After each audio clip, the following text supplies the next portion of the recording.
En Radio Usal, En Radio Usal. la penúltima palabra. El programa cultural más ambicioso de la radio universitaria. Todos los martes a las 7 de la tarde. Comienza Comienza la penúltima palabra. la penúltima palabra. Hola Sergio, amigo mío, ¿qué tal estás? Pues muy buenas tardes, Andrés. Muy bien. Muy bien, apenas hemos grabado nada hoy, o sea que estamos maravillosamente Estamos frescos como una lechuga. frescos. ¿Qué temporada llevamos, no? Llevamos una temporada intensa, sí. Sí, sí. Y divertida, digo yo, ¿no? Hombre, han salido ya 2 programones. 2 programones y digo yo que este debe ser el tercero. Este debe ser el tercero. Estamos en un sitio muy especial. Yo no sé cómo hacer radio desde aquí. Estamos en el aula Miguel de Unamuno, en el edificio histórico de la Universidad de Salamanca. Pues te qué parece? mínimo que has dicho que no sabes cómo hacer radio, qué mínimo que hacerla bien. Sí, sí, Digo yo, es- porque el sitio lo merece. Es sobrecogedor. Llevo aquí un rato montando cables, me estoy parando a mirar la hora por primera vez y es una maravilla. Estas piedras han visto muchas cosas Sí, y han sí, oído otras tantas de las que hablaremos luego. Agradecemos, por supuesto, a la Universidad de Salamanca por cedernos este espacio, a Radio Usal por el apoyo técnico que presta siempre a la penúltima palabra y, pues, sin más dilación, cuéntanos de qué vamos a hablar hoy, Sergio. Bueno, pues vamos a comenzar con una entrevista muy especial al presidente de honor de la Asociación de Amigos de Unamuno y continuamos con una animada sección de la mano de Lucía Fernández para concluir charlando sobre aquel episodio de la historia de nuestra universidad. Seguro que les suenan estas palabras o unas parecidas. Venceréis, pero no convenceréis. Venceréis porque tenéis sobrada fuerza bruta, pero no convenceréis porque convencer significa persuadir y para persuadir necesitáis algo que os falta, razón, razón. Aquello sucedió a escasos metros de donde hoy nos encontramos, ¿no? ¿Y fue realmente así? ¿Cuál fue el papel de Unamuno en aquellos acontecimientos que rodeaban a España y qué consecuencias le trajo pronunciar aquellas palabras? Pues qué buenas preguntas nos hemos hecho para comenzar. Vamos hacia esa primera entrevista.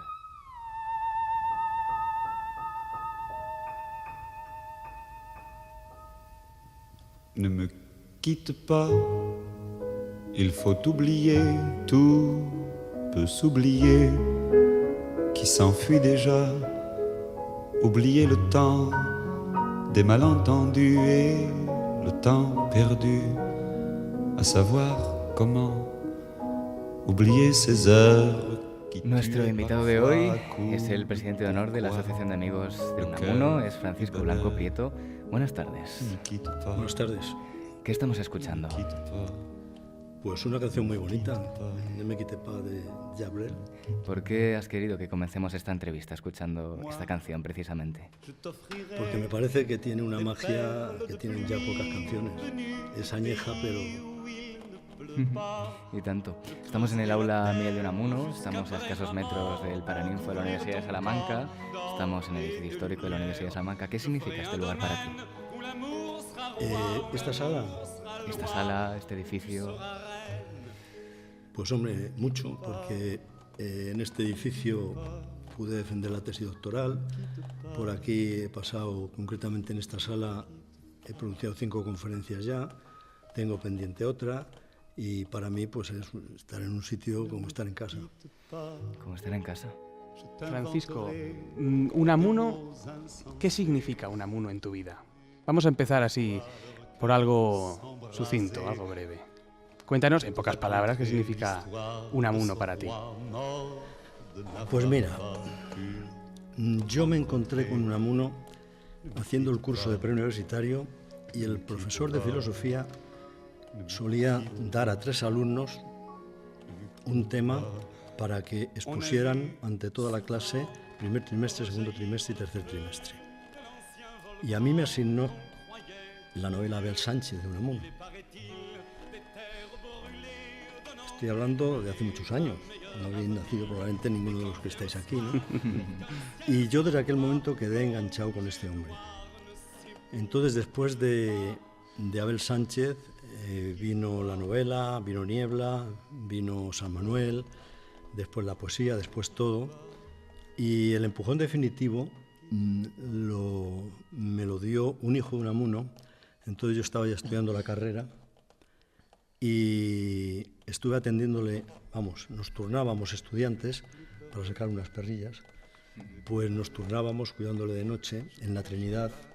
Estamos hablando de diciembre del 73, murió en principio del 74, y las conversaciones con aquel hombre me motivaron ya lo suficiente como para llevar dedicado a Unamuno pues prácticamente toda la vida. Bueno, es inevitable que se cuelen en el audio los sonidos de las sillas de este aula. A mí me parece algo maravilloso y que no debemos evitar. Decía que las piedras de este edificio han oído y han visto muchas cosas. ¿Cómo debemos tomarnos eso? ¿Es una responsabilidad para hacer este programa algo mucho más digno, respetuoso, cuidadoso? No, yo tengo que echaros un piropo, o sea, yo he tenido entrevistas en radio, entrevistas en televisión.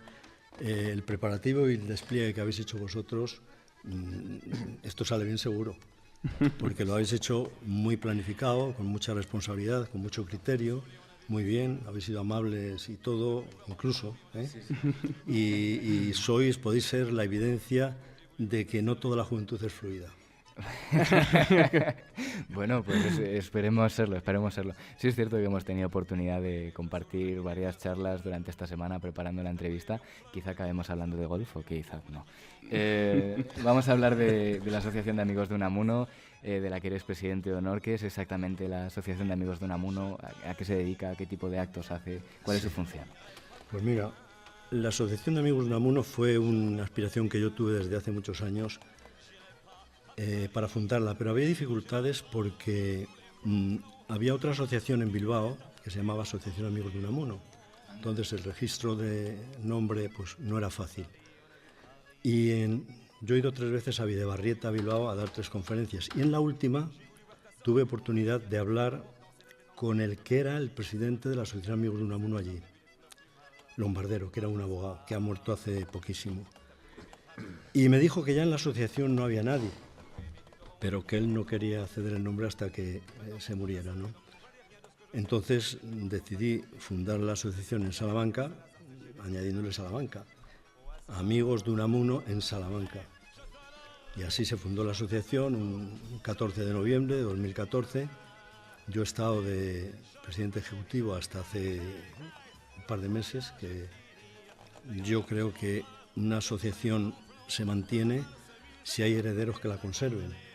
Entonces lo que no quiero es estar de cabeza visible hasta que me vaya al Valle de Josafat.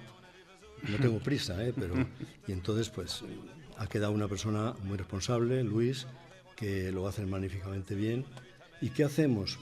Pues hacemos un montón de actividades al año. Planificamos el año anterior, o sea, ya tenemos hecha la planificación del 2025 y hay de todo, hay conferencias, hacemos recitales, hacemos viajes, hacemos interpretaciones teatrales, hacemos un montón de cosas y sobre todo lo que hacemos, y no desaprovechamos ocasión, es a todo el que quiera, incluso estudiantes, se pueden hacer socios de la asociación. Cobramos 30 euros al año por la cuota para poder pagar todo lo que significan ponentes. Normalmente editamos una revista que es lo que más gravoso nos sale, una revista, ya vamos por el número 11, con plumas extraordinarias. Tengo que decir que la participación que ha habido de catedráticos de universidad, tanto de Salamanca como de toda España, ha sido extraordinaria y todos han venido gratis. Yo los reclamo, vienen, se les saluda, se les hace un regalo y luego las actividades muy variadas. Hace muy poquitos días habéis, cuando se emita esto hará casi un mes, pero hace muy poquitos días habéis hecho aquí un acto que hacéis todos los años de homenaje a Unamuno. Creo que lo habéis adelantado el 27 de septiembre, el acto es por el 29 de septiembre, que creo que es el día de su nacimiento. ¿Qué consiste ese homenaje? ¿Qué soléis hacer? Pues mira, ese homenaje tiene una historia. Yo había insistido a los últimos rectores, que he tenido buena relación con ellos, le había insistido en que, de la misma forma que el 31 de diciembre se le hace un homenaje al ayuntamiento, que se lo organizo yo todos los años al ayuntamiento, de manera forma que el 31 de diciembre se le hace un homenaje en Bordadores, que es el por día de qué su fallecimiento. el 29 de septiembre, que es cuando se jubila y en el aniversario de su nacimiento, la universidad no le hacía un homenaje. La última oferta se la hice aquí a José Miguel en una conferencia que di, en la presentación de un libro mío, que me lo presentó él como vicerrector entonces, y le dije, y a ver si se anima a la universidad, y no lo hacía. Y lo primero que hicimos, el mismo año 14, yo hablé con el entonces decano de Filología, porque claro, había que hacerlo en el busto de Anaya, estaba Vicente, hablé con él, le pareció una idea magnífica, y desde el año 14, 15 y 16, pues todos los años, rendimos un homenaje floral a Unamuno con motivo de su jubilación y de su nacimiento. Voy a darle la bienvenida a Carlos Hernández Comendador, es también nuestro segundo invitado de hoy, es profesor de literatura aquí en Salamanca y quiero que se una a esta parte de la entrevista. Buenas tardes, Carlos. Pues buenas tardes, Andrés, y buenas tardes a todos los que compartís los micros esta tarde cálida de final de verano, principio de otoño. Una Salamanca dorada, como tendremos ocasión de decir luego en la despedida quizá, la Salamanca dorada y añorada de don Miguel, salmantino de adopción y yo creo que de vivencia plena. Salamanca es Salamanca también por él. Lo que decía el compañero Paco, hablando antes, ¿cuándo fue su comienzo? Cuando topó las letras de don Miguel de Unamuno en su preu, pues en mi caso fue, creo, en un tercero de BUP, pero yo creo que más concretamente en un COU, de aquellos COU que había, y también con la lectura, en este caso, de San Manuel Bueno. Una novela que a todo chiquillo de por aquellos años, 16, 17 años, le puede sobrecoger. Yo tengo experiencia dilatada con mis alumnos, mis estudiantes. Este año pasado tuvimos la ocasión de visitar su casa, gentilmente ofrecida por Ana Chaguaceda, a quien mando un saludo desde aquí. Y los chicos se quedaron embriagados y absolutamente perplejos ante la contemplación de la casa, de las estancias donde él vivía y producía, y sobre todo de su amplia y vasta biblioteca. Hicimos un trabajo, a ellos les encantó y tirando del hilo les propuse la novela Niebla, que muchos de ellos disfrutaron intensamente. Es cosa curiosa en estos días. Preparando este programa hemos hablado con diversos profesores y compañeros aquí en Salamanca y hay una anécdota que a mí me ha hecho mucha gracia. Esta semana he abordado a uno de mis profesores y así para abrir el tema, comentarle sobre esta grabación, le pregunté directamente, ¿no será usted unamuniano? Y me respondió, bueno, a ratos, como todos. ¿Cuál diríais que es la influencia, la importancia de Unamuno en esta ciudad? ¿Cómo se lo transmitiríais a alguien que está escuchando este programa desde cualquier otro lugar? Cualquiera de los dos entendéis del tema, o sea que... Yo diría unamunólogo o unamunista. Sí. Más que unamuniano. Más que unamuniano. Bueno, pues uso el apunte. ¿Cómo diríais que es esa importancia? ¿Cómo se la transmitiríais a la gente? La importancia es absoluta. Cualquiera que venga de fuera vendrá siempre prendido del hilo de buscar la figura de Unamuno, o bien sea en su casa, museo abierto, que es un tesoro que guarda pues no solo sus escritos, sino también sus estares, sus pensamientos, sus anhelos en esa pequeña alcoba que da esta calle que nos hace entrar en el edificio histórico. Los muchos bustos que hay, el de Casillas que tenemos aquí a la mano izquierda, el de Bordadores, el de Victorio Macho en la escalera principal del Palacio de Anaya, sede de los estudios que fueron de Filosofía y Letras y ahora Facultad de Filología, donde yo tuve el gusto y la ocasión de estudiar. Hay más bustos de Unamuno. Hay uno que precisamente yo recomiendo mucho, está un poco más distante de aquí, que está en el Museo del Hormigón de Ángel Mateos, un escultor que tiene un busto en hormigón armado que, pese a la brusquedad o brutalidad del material empleado, refleja el pathos de Unamuno, refleja su esencia, su pensamiento y su ensimismamiento en ese acto del pensamiento que luego veremos enrevesado, contradictorio, unamuniano, unamunesco, unamunólogo. Es decir, Unamuno es indefinible en esos sentidos porque yo creo que él mismo también lo sería. Sí, bueno, independientemente de la belleza o del brutalismo de algunos de sus bustos, ¿no? ¿Qué adjetivos usaríais vosotros para describir a Unamuno? Por ejemplo, decidme 3 cada uno. Francisco, primero, por ejemplo. Para definir cómo era Unamuno. Sí, para definir a Unamuno quizá, tanto de forma personal como de forma intelectual. Pues mira, leal, veraz y trabajador incansable. Podemos decir muchos más, pero si me dices 3... Sí, es por poder terminar hoy el programa y no mañana, pero... Sí, sí. ¿Qué adjetivos hacen justicia a Miguel de Unamuno, Carlos? Yo selecciono honrado, me parece un hombre íntegro en su poliedro indefinible. Me parece español, también me parece un adjetivo que hay que reivindicar desde estas aulas y desde este lugar que es cuna del saber de la lengua española, del espíritu de España. Y voy a tirar también por otro camino, voy a cambiar la categoría gramatical y voy a decir un sustantivo que es padre, también fue padre. Padre espiritual también de muchos de nosotros. Sí, pero ser padre y ser buen padre es algo muy, diría, importante y algo poco común en los filósofos. Muchos no llegaban a ese punto, ¿no? Sí, No llegaban a tener esa experiencia vital que sí tuvo Unamuno. Tenían otras prioridades, sí. Mucha gente no lo sabe, pero Unamuno tiene todavía un título de rector, creo que rector perpetuo o rector vitalicio, no exactamente la terminología, en la Universidad de Salamanca. Quizá, Francisco, nos puedes contar un poco más qué significa este reconocimiento para la universidad y exactamente de qué hablamos cuando decimos que Unamuno es nuestro rector. No es perpetuo, es vitalicio. Es vitalicio. Bien. ¿Sabe la diferencia? No, por eso he dicho las dos. Perpetuo es para siempre, vitalicio mientras vive. Bien. Entonces se le nombró rector vitalicio, se murió. Y ya nunca más. Jamás. Bueno, pues eso es un buen reconocimiento. Vamos a seguir hablando de don Miguel de Unamuno y lo vamos a hacer con algunos apuntes sobre aquello que hemos dicho, ¿no? Sobre esos últimos días de su vida y sobre aquello que sucedió tras el discurso del 12 de octubre de 1936 que pronunció a escasos metros de aquí. Lo hacemos de la mano de nuestra colaboradora, Lucía Fernández. Lucifer viene a vernos.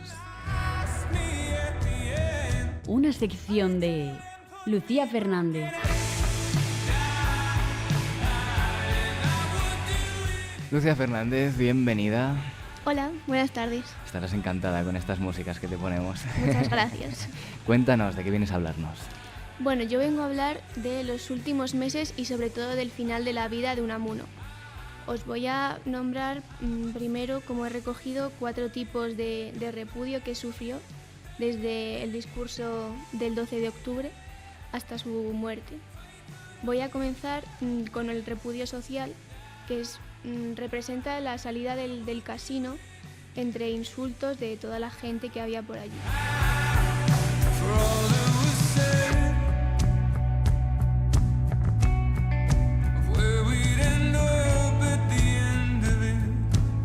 El segundo que yo hablaría sería el político social, que es cuando fue expulsado como concejal y anulan su nombramiento como alcalde honorario.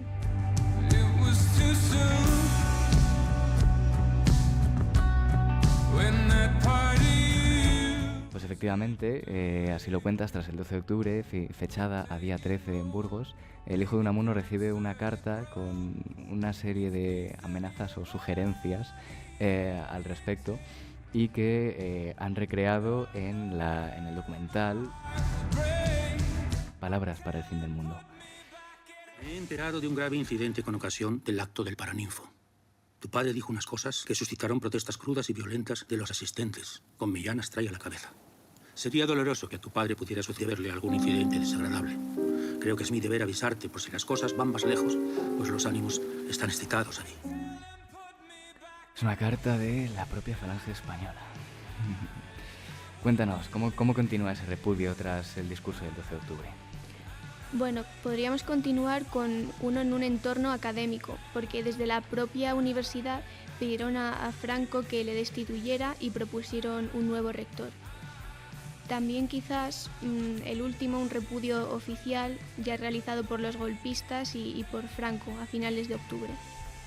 Bueno, nos consta que después de estos acontecimientos no volvió a salir de su casa. No era un encarcelamiento oficial, porque a ellos, al gobierno, les convenía sobre todo de cara al extranjero que se pensara que tenían a un intelectual del nivel de Unamuno de su parte. Pero la verdad era que había un vigilante fuera de su casa con orden de disparar si él llegaba a subir a un coche por miedo a que escapara a Portugal. Él mismo, días antes de morir, escribe lo siguiente. Esta es una narración en voz de José Sacristán. Le escribo esta carta desde mi casa donde estoy desde hace días encarcelado disfrazadamente. Me retienen en rehén no sé de qué ni para qué, pero si me han de asesinar, como a otros, será aquí en mi casa. Han asesinado sin formación alguna de causa a 2 catedráticos de universidad, uno de ellos discípulo mío, y a otros. También al pastor protestante por ser masón y amigo mío. A mí no me han asesinado todavía estas bestias al servicio del monstruo. Que vengan acá a asesinarme como a Salvador. Así como él dice, sufrió un encarcelamiento disfrazado mientras iba recibiendo noticias sobre cómo iban muriendo asesinados amigos y conocidos suyos, teniendo la intuición de que él podría ser el siguiente. Sin embargo, desde su casa siguió concediendo entrevistas y mandando cartas en las que dejaba claro su desacuerdo con el gobierno, y quizás esto pudiera ser la causa de su misteriosa muerte. Muy bien, pues es una maravillosa sección. No sé si quieres añadir algo más o si ya damos paso a una tertulia para comentar un poquito estos sucesos. Bueno, os dejo que hagáis la tertulia. Pues vamos allá.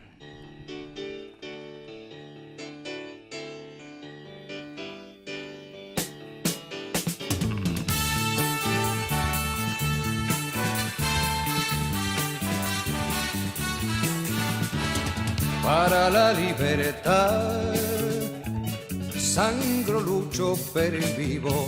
Tras estas palabras de Lucía, con las que nos ha narrado un poquito todo eso que pasó antes de la muerte de Unamuno, vamos a remontarnos a 80 días antes de la misma y vamos a irnos a aquel discurso en el Paraninfo de esta universidad, a escasos metros de donde estamos, el 12 de octubre de 1936. Aquel discurso marcaría sus últimos meses de vida y ha sido utilizado ampliamente y de diversas maneras a lo largo del tiempo. La ultraderecha, continuando estrategias de propaganda que utilizó el régimen franquista para apropiarse de la figura de Unamuno, todavía hoy cuestiona, minimiza o incluso niega aquel discurso. Por el contrario, historiadores rebuscan en los archivos para reconstruirlo lo más fidedignamente posible, ya que los documentos y testimonios históricos no ponen en duda que sí lo pronunció.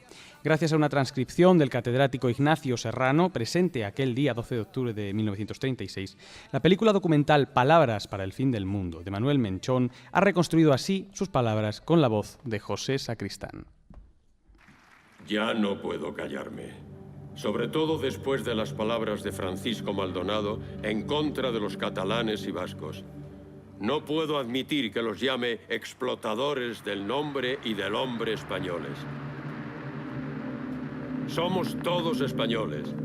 Y yo, que soy vasco por los 4 costados, he venido a Castilla a enseñar el castellano en esta universidad.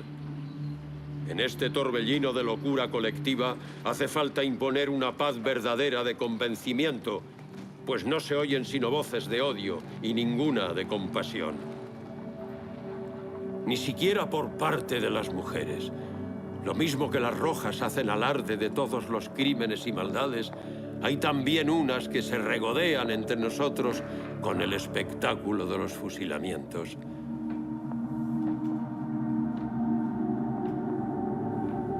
Vencer no es convencer. Conquistar no es convertir. Y eso que algunos llaman sin ningún fundamento la anti-España es tan España como la otra. Y el mayor peligro es que la ramplonería iguale a los dos bandos. Para mí es tan español como nosotros el filipino Rizal, que se despidió del mundo en español. Unamuno siempre tuvo claro que nadie tenía la exclusividad del patriotismo y eso defendió en unas y otras épocas de su vida. No obstante, ¿cuál es el papel de Unamuno como actor político en España? No es de extrañar que si alguien hace una búsqueda rápida sobre Unamuno se encuentre con que fue socialista y republicano, aunque también antimonárquico, antifascista y de derechas. Con lo liosos que son muchos de esos términos hoy en día, tampoco es de extrañar que no se saque nada en claro tras ello. ¿Qué hay de cierto en todo esto? Pero sobre todo, ¿qué hay de justo en la utilización constante que se ha hecho de Unamuno como actor político por unos y otros interesados? La tertulia de la penúltima palabra.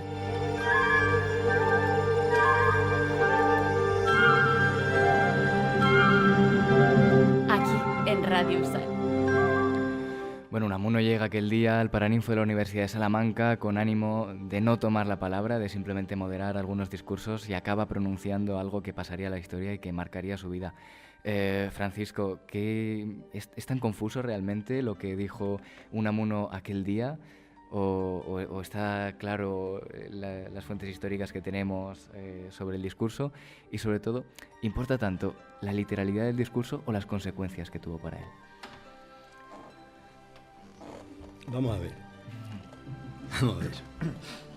Yo llevo peleando con ese tema. La última discusión la tuve, en el Paraninfo con un periodista en el 2012, el día 12 de octubre. Vamos a ver. ¿Cómo cuento yo esto? De forma que lo que dijo Unamuno en el Paraninfo no se puede saber literalmente porque no existe documento que lo acredite. Es obvio que de la misma forma que hubo registro taquigráfico de las 4 conferencias y de todo, se registró la intervención final. Pero ni la prensa ni en ningún momento ha aparecido. Yo con el anterior director delante, Enrique de Sena, lo debatí mucho. No hay registro taquigráfico de aquello que haya aparecido. Yo espero que a lo mejor cualquier día aparezca. Vamos a ver. Yo me fío solamente de lo que dice Unamuno que dijo. En mi último libro, Mitos y Leyendas, yo tengo recogidas 123 versiones de lo que ocurrió en el Paraninfo. Y en el libro publico 72 solo, de lo que allí ocurrió. Habéis citado a Serrano. Serrano fue, al parecer, testigo, pero fue testigo también Millán Astray, José María Pemán, Ximénez Sandoval, Pérez Villamil, Eugenio Vega Laptapié y Luis Moro Mariño. Todos estos han dado versiones de lo que allí sucedió, siendo testigos y no coinciden. Es decir, al final, que es lo que yo hago en mi libro, hay que recogerse a lo que Unamuno dice. A lo que Unamuno dice que allí sucedió. Lo primero que dice es que, y es con lo que hemos empezado la sesión de hoy, es oyendo venceréis pero no convenceréis. Eso nunca lo dijo. Sí, es una recreación de la isla del viento, ¿no? Nunca lo dijo. Esto ya es una cosa obvia porque él, en repetidas ocasiones, que podía leerlo si queréis, no vale la pena, traigo recogidas las intervenciones y las cartas donde habla de eso, él nunca dijo eso. Vamos a ver. Lo que dijo no se puede saber exactamente, pero por las notas que llevaba en la carta de Atilano Coco, se puede intuir por dónde fue la cosa.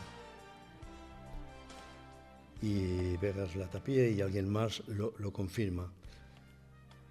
Fuera del contexto de la guerra civil que había, no hubiera pasado nada. Porque fueron palabras de conciliación, palabras de encuentro, palabras contra unos con H y otros sin H. Se hablaba de que había que evitar, ya estaban interviniendo los países exteriores, tanto Rusia como en el tema de España en la guerra civil, como sabéis, las brigadas y todo, y los nazis, claro. Entonces él dice que España no necesita intervención extranjera en el territorio, que hay que buscar paz y concordia, que hay que defender la civilización occidental cristiana, todo en un contexto muy pacífico y muy sosegado. Pero claro, es un momentazo televisivo y un momentazo de película impresionante que eso se convierta en metralletas, en amenazas, en dele el brazo, salga usted aquí, que le proteja a la señora porque lo van a matar, y en las fotos se ve cómo los falangistas lo quieren matar. Yo tengo mi opinión y la he dejado escrita en el libro, de que todo eso no existió. No existió. Hay 2 documentos gráficos. Uno de ellos es el clásico que más se conoce y otro que es saliendo él con Millán Astray, con Carmen Polo y con el obispo, que Millán Astray y la mujer de Franco, Carmen Polo, se meten en el coche y los despiden y se van. Y ellos se van. Estaba el cuartel general en donde vivía Plaiani, en el Palacio del Obispo, y Unamuno teóricamente se fue andando. Hay un individuo que dice que la acompañó a casa andando. No existe testimonio salvo el suyo que lo acredite, por lo tanto, pero él se fue a su casa. Y él se fue tan despreocupado que por la tarde se fue a la tertulia del casino. Y ahí es donde... Y lo del casino...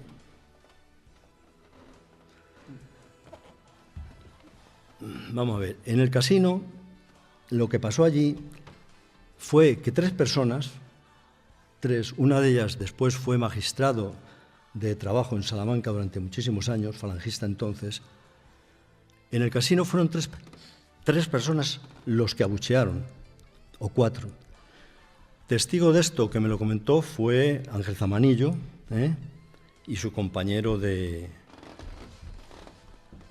Lo que ocurrió en el casino fue la absoluta cobardía de una mayoría silenciosa.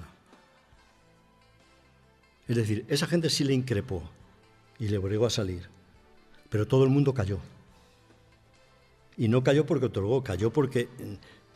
es que no se puede hablar de Unamuno en esos momentos si lo descontextualizamos. En Salamanca existía la mayor represión que había en España. Es decir, aquí puso su cuartel general el general rebelde. Aquí tuvo Franco, aquí al ladito, en el Palacio del Obispo, tuvo su cuartel general. Y en el Palacio de Anaya estuvo la oficina de prensa y propaganda. Es decir, Salamanca era una ciudad tomada. Tomada hasta el punto de que, por ejemplo, por contaros una anécdota, en la Plaza de Colón, donde estaba el cuartel de la Guardia Civil, ahí se instaló un nido de ametralladoras que estaba toda la noche disparando al aire. El terror de la población era indecible. Fuera de ese contexto no se puede interpretar lo que pasó.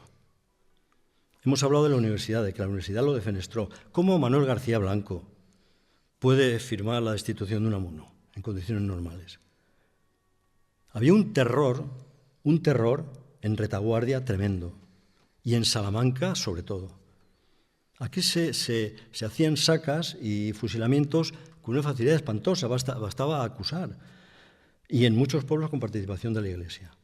Es decir, lo que había en Salamanca en ese momento no se puede entender a Unamuno en ese momento si nos estamos imaginando la situación actual.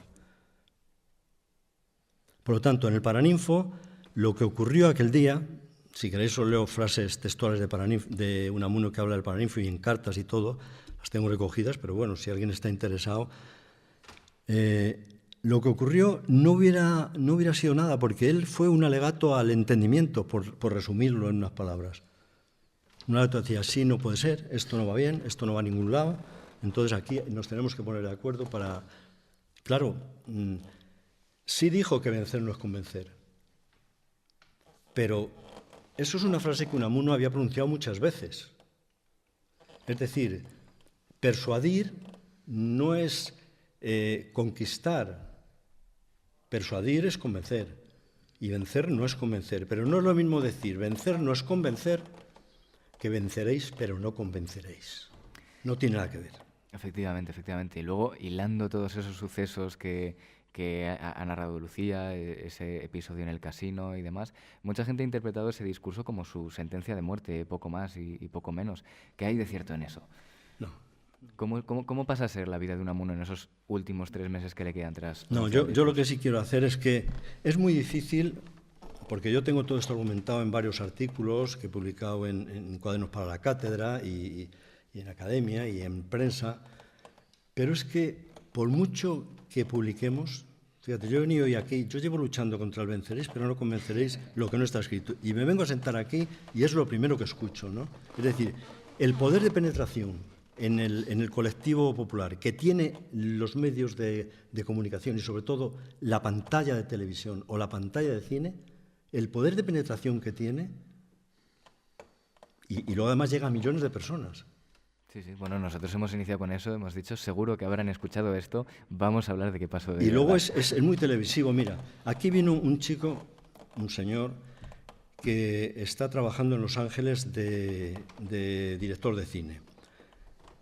Su padre vino a verme porque su padre era compañero de carrera mío y tal, y vino a verme porque quería hacer, referente al acto del Paraninfo, antes que Amenábar empezara con eso y que Menchón empezara con lo otro, y que José Luis Gómez siguiera con lo siguiente, y que después apareciera todo lo que ha venido apareciendo, hasta una carta que apareció el otro día, pero es una carta que no ha aparecido. O sea, que no sabes a dónde está esa carta, y lo que dice, que memorizó alguien, que leyó, que... ¿Entiendes? Vamos a ver. Lo que puedan decir los medios de comunicación y las pantallas televisivas arruinan cualquier argumento. Tú puedes llegar con un libro, voy a ser muy generoso, un libro de ese corte puede llegar a 10.000 personas. Una película te llega a 2 millones, 3 millones de personas y la imagen penetra hasta las entrañas. Bien, si esa no fue su... Evidentemente es muy sensacionalista, ¿no?, decir que aquello fue su sentencia de muerte, pero me gustaría preguntaros a los dos, también a Carlos, por supuesto, ¿cuál piensa que fue la causa de muerte de Unamuno, ¿no? Porque es un debate bastante controvertido. ¿Y qué es lo que piensas tú como persona que, por supuesto, tiene más información que yo? Tomo la palabra. Respaldo absolutamente las palabras del compañero Francisco. El hecho de abordar la muerte de Unamuno o los acaecimientos del Paraninfo, acaecimientos evidentemente viles, deplorables, y esperemos todos que no se vuelvan a repetir, que en la sede de la inteligencia estas bárbaras legiones que venían del norte de África, sedientas de sangre, mutilados, pendencieros, buscamuertes, porque eso fue como fue, hay que ir también a lo lírico para poder describir la brutalidad que tuvo asiento en esta ciudad, tranquila por otra parte. Eso tuvo que conturbar el alma de nuestro hombre, que es un hombre que muere con 72 años, ¿cierto? Esa edad tenía. No es una edad pequeña, es decir, esos vuelcos de corazón, ver que esta casa está tomada por metralletas alemanas, por hombres escupiendo tabaco, blasfemando seguramente la mayoría de ellos, y al arbitrio de su veleidad, sometiendo a la población a ese temor nocturno, como decía Francisco. Eso no lo conocía, lo del nido de ametralladoras del antiguo cuartel de la Guardia Civil. Eso tiene que conturbarle a tal punto que su cuerpo tenga que decir también basta. Y yo creo que, habiendo leído mucho las nivolas, por ejemplo, voy a adelantarlo un poco porque yo voy a hacerlo llegar más a las letras. En las nivolas, la de Ixis, si alguno de los oyentes sabe lo que quiero decir con de Ixis, es la marcación del lugar y del tiempo. Son novelas, sobre todo Niebla, que están muy deslocalizadas, tienden al universal, tienden al intimismo, al pensamiento, muchas veces contradictorio, de sus personajes. Quizá eso sea una salida para una mente y un cuerpo en ese sentido ya asediado por tanta ruindad, porque evidentemente era un hombre de concordia. A mí se me asemeja mucho al Cicerón republicano de la Roma ya caída y caduca, un hombre que quiso la concordia ordinum y concordia hominum, concordia de los órdenes de los estamentos en ese sentido, y de todos los hombres y mujeres. No la consiguió. Unamuno vio España ensangrentada y por mucho que sus palabras quisieran llegar, no obraron hechos, no fueron capaces de conciliar esa banda desastrosa y criminal que campó por España durante 3 años y luego los que vinieron. Bueno, es un tema muy jugoso del que se ha hablado mucho en prensa. Nosotros, precisamente, aprovechando que tenemos 2 invitados de lujo para hablar de Unamuno, hemos querido hablar de eso, de qué pasó realmente, de qué se sabe realmente y qué es mera ficción, mero sensacionalismo. Francisco, te he visto tocarte la cabeza cuando Sergio ha introducido el tema de la muerte de Unamuno. ¿Cuáles son esos mitos y verdades alrededor de este episodio? No, mira, vamos a ver. O sea, si me dejas, antes no acabé de comentaros algo que es expresivo de lo que sucede. Os decía este director de Los Ángeles que vino a verme porque quería hacer sobre el Paraninfo y mucho antes, porque le había contado su padre la historia del Paraninfo y le pareció espléndida para Y estuvo conmigo, nos entrevistamos, vino una semana desde Los Ángeles, casi para hablar conmigo solo, estuvimos una semana hablando todo el día.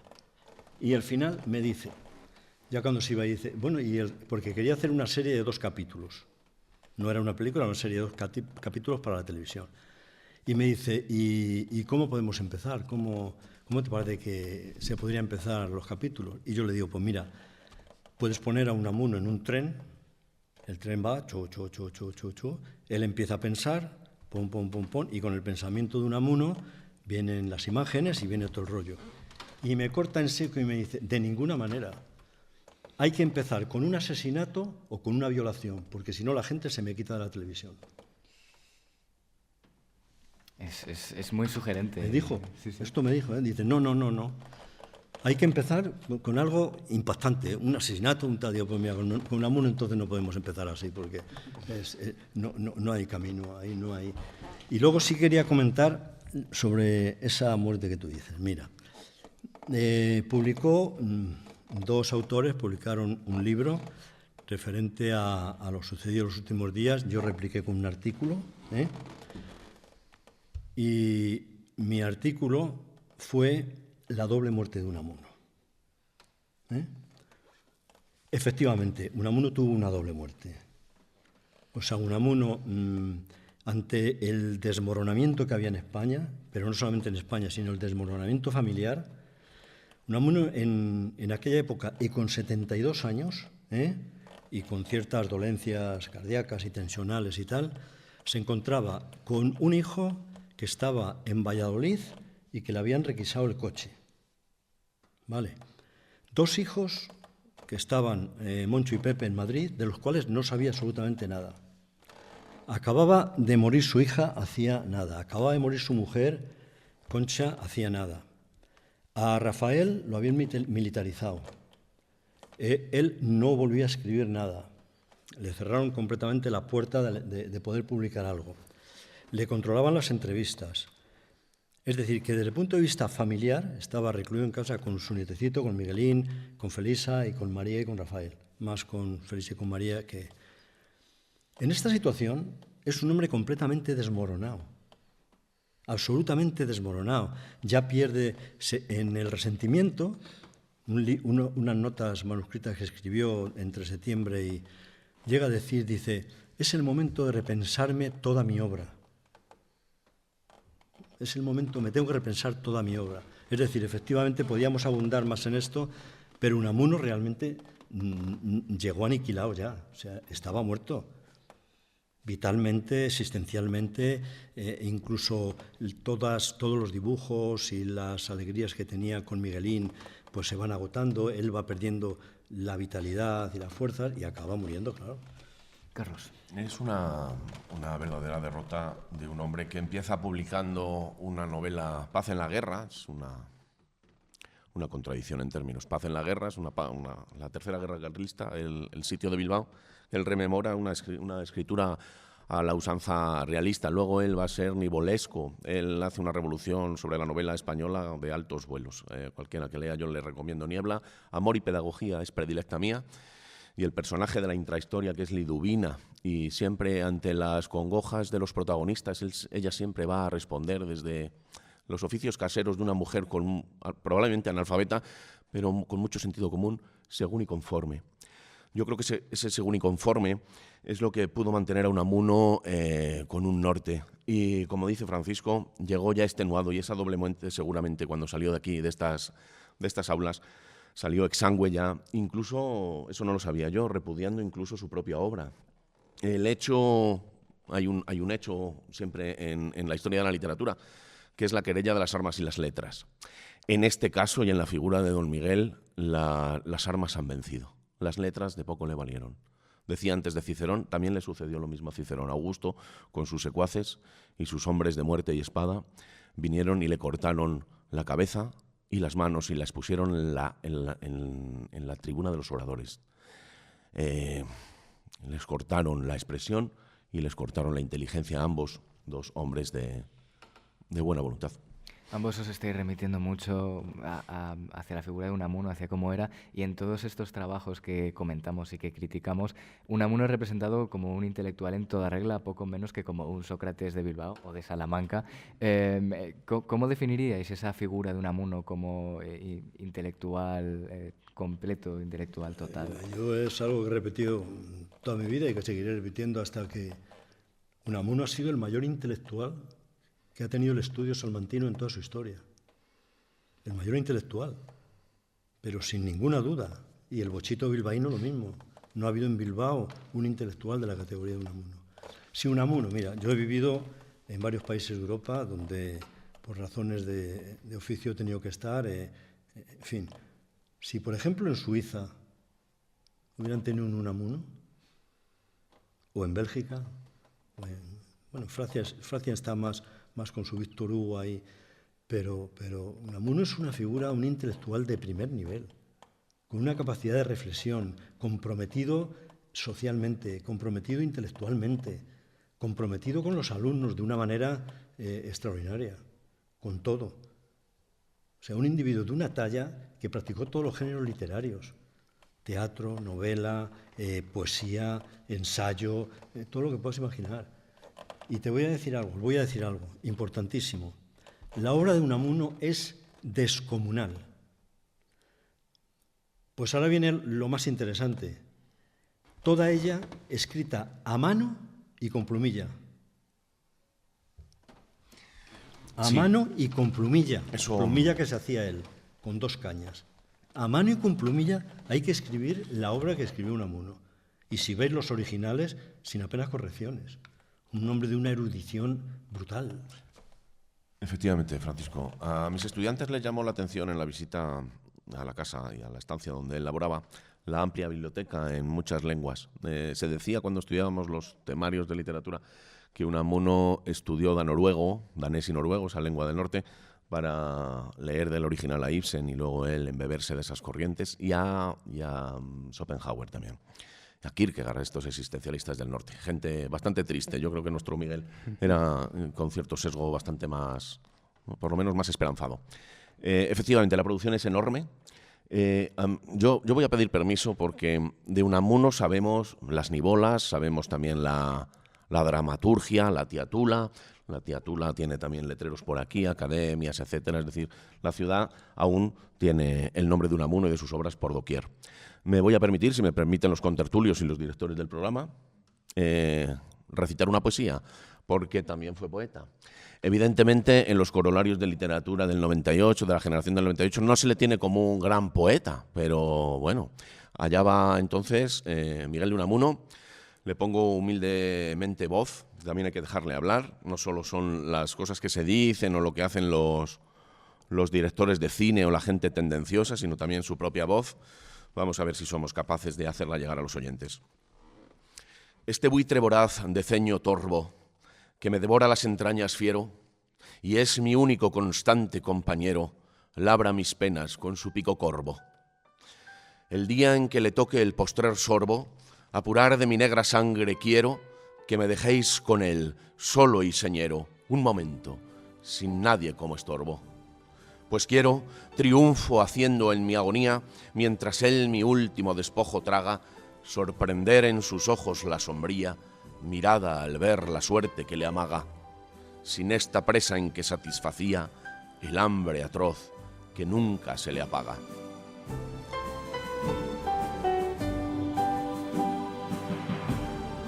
A Unamuno un día le preguntan: pero ¿usted hace también poesía? Y él responde: poesía es lo único que he hecho en mi vida.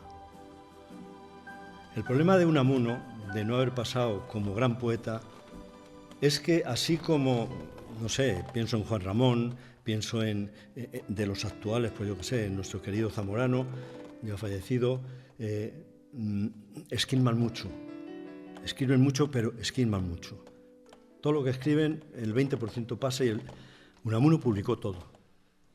Y efectivamente, dentro del todo, tanto en el cancionero como en poesías, como en Teresa, cuando se publica todo lo que se escribe, no todo es bueno. Pero era tan auténtico Unamuno que lo que escribía lo publicaba, pero lo publicaba el mismo día. No esquilmó, pero os digo que es un gran poeta, un gran poeta, me lo dice el canto. Me gustaría preguntaros, porque bueno, el tiempo apremia, ¿con qué os quedaríais? ¿Con qué os quedaríais de Unamuno, ¿no? ¿Qué os ha aportado en vuestra vida? ¿En qué manera sois unamunianos, unamunólogos, como queramos llamarlo, en el día a día? ¿En qué os ha ayudado? A mí personalmente me parece un personaje ejemplar. ¿En qué aspectos? Me parece ejemplar desde el punto de vista ético, desde el punto de vista de la lealtad. Un hombre que ha sido, dicen, Unamuno contradictorio. Yo dedico un capítulo entero a demostrar que no es contradictorio en el último libro. No es contradictorio. Un tío leal a sus ideas, leal a su familia, leal a sus amigos, leal a sus compromisos políticos. Porque él se dio de baja a los 2 años de afiliarse al Partido Socialista por diferencia con los socialistas. Pero él mantuvo el socialismo liberal hasta el final de sus días. Compromiso social, compromiso familiar, que era un tipo ejemplar y como abuelo y como padre. O sea, ese compromiso ejemplar de Unamuno, de una honradez. Os voy a comentar una anécdota porque no quiero pasarme del tiempo y que muy breve. Cuando sale elegido concejal por Salamanca, por los ferroviarios y los socialistas, se le da un banquete en Salamanca, en el Hotel Comercio. Y entonces, pues ahí van todos los amigos, todos los catedráticos, todo el... ¿Y qué dice? Dice, si alguno piensa que yo me voy a callar algunas de las deliberaciones que hay en el concejo, está equivocado. Diré todo lo que se hable y lo que se debata y lo que se negocie. El lema que tiene en la Casa Museo, yo con Ana, pues, primero la verdad que la paz. Amicus Platos et magis amica veritas, ¿verdad? Estudiantes y compañeros de filosofía. La verdad tiene que prevalecer. El compromiso, como dice Francisco, la lealtad, la honradez, la buena paternidad y la buena ciudadanía. Un hombre de pies a cabeza. Y barriendo para casa y haciendo pasar el agua en mi molino, un gran escritor de la lengua castellana y española. Pues con estas reflexiones podríamos dar casi por concluida, ¿no?, esta interesantísima tertulia en torno a la figura de don Miguel de Unamuno, rector, que fue rector de esta nuestra universidad. Y bueno, sobre el cual hemos intentado desmentir algún que otro mito en torno sobre todo a su muerte, a sus últimos días, a aquel discurso famoso del Paraninfo el 12 de octubre de 1936. Bueno, lo hemos intentado. Nos has corregido algunos errores o algunos fragmentos que hemos incluido, porque ya son parte de la cultura popular del cine de este país, pero que eso no implica que sean correctos. Y creo que es importante, ¿no?, que lo hayamos dejado claro.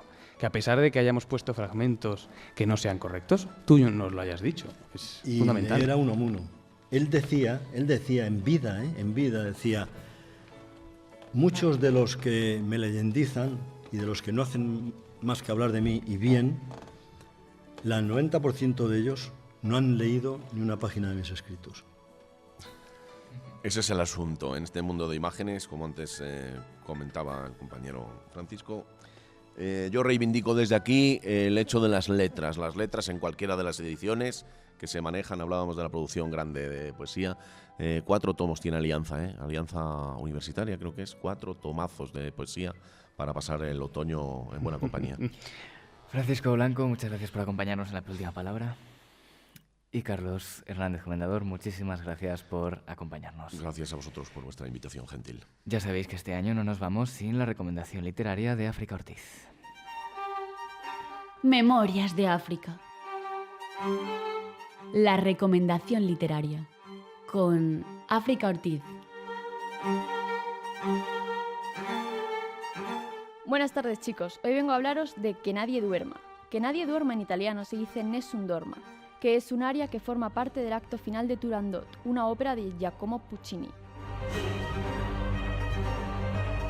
La historia de Turandot se desarrolla en una Beijing, Pekín, de leyenda, en la que la princesa Turandot desafía a sus pretendientes a resolver 3 enigmas para poder casarse con ella. Si no son capaces de resolverlos, morirán. Uno de los pretendientes es un príncipe desconocido llamado Calaf, que le lanzará su propio enigma a la princesa tras resolverlos de ella. Turandot tiene que adivinar cuál es su nombre. A partir de ese momento, la princesa ordena que nadie duerma en Beijing hasta que descubra cuál es el nombre del príncipe. La novela del escritor valenciano Juan José Millás, titulada Que nadie duerma, cuenta la historia de Lucía, una programadora informática que es despedida y tiene que afrontar el reto de reinventarse después de haber pasado varios años trabajando para la misma empresa. En este punto decide dar un cambio radical a su vida y convertirse en taxista. Mientras estudia para ello, conoce a su vecino, que es un actor de teatro que dice llamarse Calaf. Después de que este enigmático hombre desaparezca de su vida sin decir nada, Lucía recorre la ciudad de su taxi convencida de que en algún momento el actor subirá. Poco a poco Lucía se va viendo más influenciada por Pekín, hasta que, aunque callejee por Madrid, da la sensación de que bien podría estar haciéndolo en la capital china. Como buena noticia para los que prefieran ver antes que leer, esta novela tiene una adaptación cinematográfica dirigida por Antonio Méndez Esparza y protagonizada por Malena Alterio, una actriz conocida por interpretar a Belén López en la serie televisiva Aquí no hay quien viva. A pesar de que la fantasía en la que está sumida la novela de Millás, que desdibuja los límites entre lo real y lo imaginado, no está tan presente, capta su esencia y ofrece una película intrigante que os mantendrá atentos a cada kilómetro que recorra Lucía con su taxi. Mis queridos oyentes, recordad esta pregunta para cuando terminéis de leer o ver. Si vosotros fuerais Lucía, ¿acabaría esta novela de la misma manera? Pues Sergio Sánchez, hasta aquí el programa de hoy. Muchas gracias por acompañarme un día más. Muchas gracias a ti por acompañarme a mí, ¿no? Por acompañarnos mutuamente. Eso es, esto ha sido la penúltima palabra de este 22 de octubre, aunque para nosotros queda todavía un rato para que se emita este programa. Muchas gracias por acompañarnos. Volvemos el martes que viene a la misma hora, a las 7 de la tarde.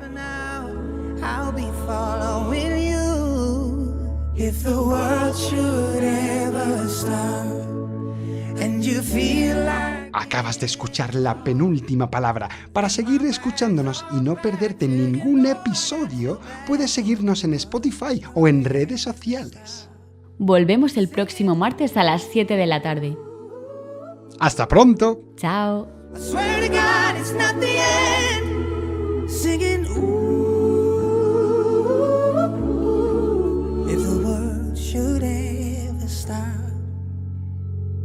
So if the stars are falling and everything's upside down, we can dance upon the ceiling.